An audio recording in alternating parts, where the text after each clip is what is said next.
respecto a Rosario Castellanos, la biografía, a pesar de que hay muchísimos trabajos, sigue siendo un poco fragmentada. Entonces, en algunas fuentes, pues, si se pasa, se dan distintos datos que se mezclan con sus novelas, sobre todo con Baluncanán. Y ella pertenece a una familia poderosa, propietaria de grandes tierras, fincas, que explotaban, en el centro está, es muy difícil encontrar las fotografías, pero están el padre y su madre, y de este lado ella ya más grande, ¿no? Seguramente un regreso por ahí a Chiapas, porque viene bastante joven. Hay sus fotografías de infancia que ahora van a estar en la exposición que se inaugura mañana por la UNAM con el archivo que se abre, ¿no? Que se hizo una curaduría muy especial. La que sigue. Este es un beneficio de café, la explotación de las propiedades que tenía el papá César Castellanos, eran dedicadas fundamentalmente al cultivo de la caña y del café. Pero si ustedes ven esto, es inmenso. Yo alguna vez fui a un beneficio de café y pues de los campesinos, y son lugares pequeñitos con el patio y demás, pero esto ya parece una industria, ¿no? Entonces era muy, muy grande y queda como la guía de la familia una persona con el mismo nombre que Rosario Castellanos, de Castellanos. Rosario Castellanos era Rosario Alicia, algo así, ¿no? Entonces, esa señora es la que va a sacar adelante al último, que es César Castellanos, su hijo, y que van a enfrentar una serie de situaciones que ahorita vamos a ver. Los indígenas tzotziles y tojolabales no la querían mucho, le decían Doña Chayota. Ya se imaginarán, ¿no? La que sigue. Con el cardenismo ya avanzado, se lleva a cabo en Chiapas la reforma agraria. Chiapas estuvo muy aislado de lo que es la Revolución Mexicana. Llegó como más tarde y hay ahí una serie de mezclas de dirigentes de la clase poderosa, sobre todo San Cristóbal de las Casas, Ciudad Real, y Comitán, que es un lugar de producción y de comercio. Entonces, cuando llega la reforma agraria, ya casi al final del cardenismo, se crea una situación muy difícil, porque todos los finqueros pues van a ser afectados con expropiaciones y reparto. Y para complicarlo más, se empieza a reunir a los trabajadores para que se hagan contratos. Entonces, eso crea muchísimo malestar. Prácticamente la revolución tiene un líder en San Cristóbal de las Casas, sí, nada más, ¿no? O sea, no tuvo el empuje en otros lados. La que sigue, por favor. Bueno, ella se viene con sus padres cuando tiene 16 años y empieza a hacer la preparatoria aquí. Conoce a su amiga Dolores Castro, que va a ser amiga de toda la vida, todavía vive, y va a estudiar en la universidad, en la Facultad de Filosofía y Letras, que está ahí, que no es San Ildefonso, que era la preparatoria a principios del siglo, del 10 me parece, sino la Casa de Mascarones, allá por Santa María la Ribera. Ese es el edificio. Ahí presenta su tesis de maestría sobre la cultura femenina. Y en alguna nota explican que el examen, todo el mundo estaba en la carcajada, escuchando desde Santo Tomás, Nietzsche y distintos autores, Santo Tomás diciendo manejando que la mujer es un animal incompleto. Entonces, bueno, pues era como el elemento gracioso de todo eso, ¿no? Se titula de maestría con que es sobre la cultura femenina, que es un recuento de su carrera filosofía, licenciatura y maestría sobre la cuestión femenina. La que sigue.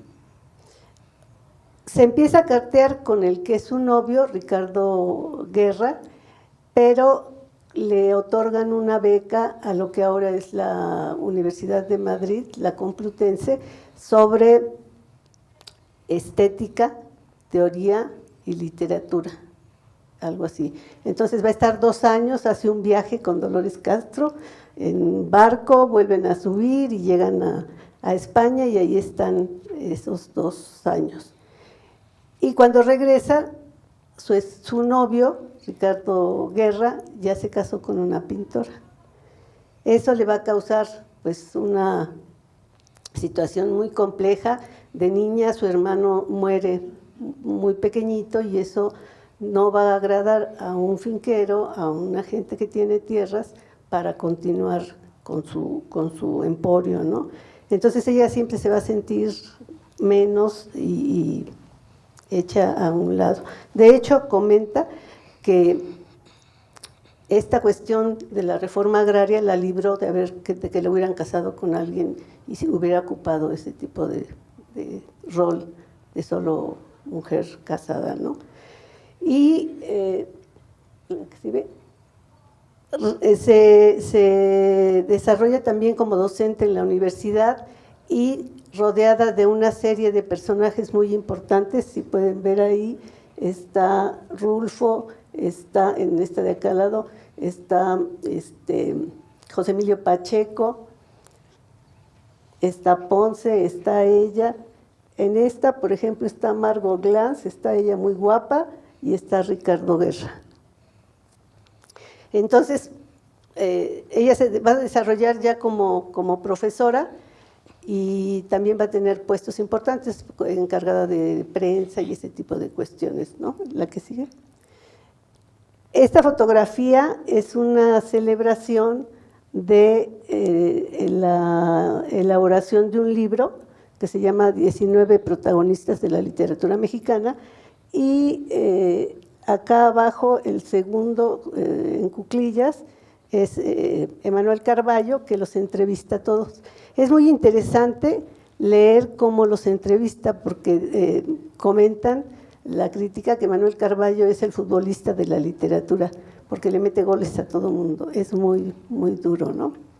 Y entonces aquí están conmemorando la elaboración de ese libro, de ese evento en un restaurante. ¿Alguien reconoce a alguien ahí? Novo, Monsiváis acá abajo, Pacheco en el extremo, Pellicer y Nelly Campobello, ella al centro, del Muerte sin fin, que dice que cuando la leyó nunca se, gracias, nunca se, ¿cómo se llama? Se recuperó. Era muy tendiente a la depresión y problemas emocionales que no medraban su trabajo para nada. ¿La que sigue?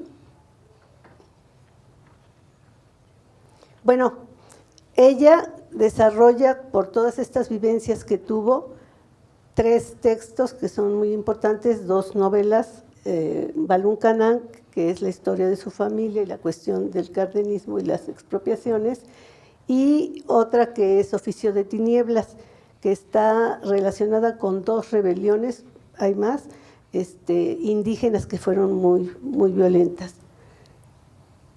Y uno que se llama Ciudad Real, del cual Margarita Castillo va a leer un relato, un cuento. Aquí vemos cómo bajan a lo que ustedes van a escuchar, al enganchamiento de los trabajadores indígenas, ¿no? Con capataces. ¿La que sigue? Estas son las características de una de las fincas del papá. Aquí lo vemos parado. Acá los vemos transportándose a algún lugar con los indígenas, con ellos en una silla de espaldas subiendo, y en este caso la cosecha de café, ¿sí? Y bueno, ahí se va a cerrar la dinastía, cuando ya no esté el padre, ¿no? Sí. otra. La de Oficio de Tinieblas, ese se tiene como testimonio estos pinturas que son como de 1898, donde hay una mezcla de gente que está luchando por defender sus propiedades y la utilización de los indígenas chamulas. El dirigente se alía con los de San Cristóbal, con los caxlanes, que van a escuchar, que son los enemigos de los indígenas, se alían para querer mantener la capital en San Cristóbal, que le están peleando los de Tuxtla. ¿Sí? Es muy complicado ese proceso porque termina con la crucifixión de un niño chamula. ¿La que sigue? Bueno, nada más respecto a lo de la literatura, ella va a criticar muy fuerte a los caxlanes, a los ladinos, pero igualmente a los indígenas que abusan de los más débiles dentro de sus etnias, ¿no? Es definitiva. Igual va a ser con la mujer, que puede ser cómplice del machismo, refugiándose en la abnegación, hace un discurso en contra de la abnegación, en un día que se iba a festejar el Día de la Mujer. Y cuando tiene una situación difícil con el marido, regresa, bueno, con el novio, regresa a San Cristóbal y se incorpora a Lini. Y ahí va a jugar un papel muy importante en cuestión de elaboración de libros de texto y se va a incorporar la que sigue, al Teatro Petul. El Teatro Petul no lo funda ella, ese ya tenía varios años funcionando y es muy importante destacar el papel de antropólogos y gentes vinculadas al teatro, a la Escuela Nacional de Teatro, a Sequizano, para capacitar indígenas en la elaboración y animación del Teatro Petul, que va a ayudar para campañas y distintas cosas. ¿Seguimos? Creo que ya me estoy pasando. Bueno, dedicó paralelamente a todos esos trabajos 43 años al periodismo y hay 2 ediciones de sus artículos en prensa en el Excelsior que alcanzan más de los 500 artículos, ¿sí? Y es muy interesante leer esa parte es como más libre, opina de muchas cosas, ¿no? La que sigue. Bueno, se casa con Ricardo Guerra porque su esposa le manda desde París la notificación del divorcio y se casa con Felgueres y entonces él regresa a ser pareja de Rosario. Se casan, ella se casa con un vestido blanco de seda y la relación va a ser difícil entre 2 personas que dedican tantísimo tiempo a la actividad intelectual. Ricardo Guerra es nombrado, bueno, es 2 veces director de la Facultad de Filosofía y reorganiza de una manera impresionante todas sus ramas. Y también va a ser embajador en Alemania Oriental, la que era la Alemania socialista. Hablaba 8 lenguas, muy querido por toda la comunidad y demás, pero con una relación complicada entre ellos, ¿no? Finalmente se divorcia y eso la libera. Se siente otra persona en algunos cortos que hay.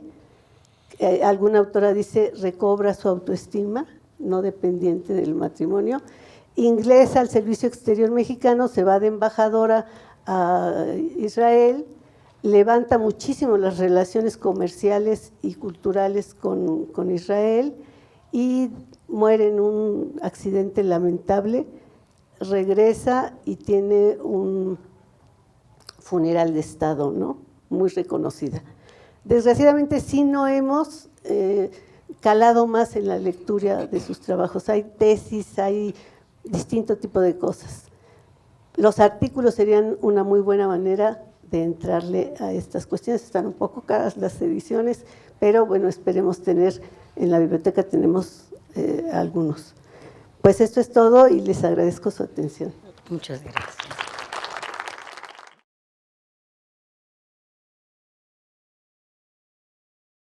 Gobierno de México. Segundo piso de la Cuarta Transformación.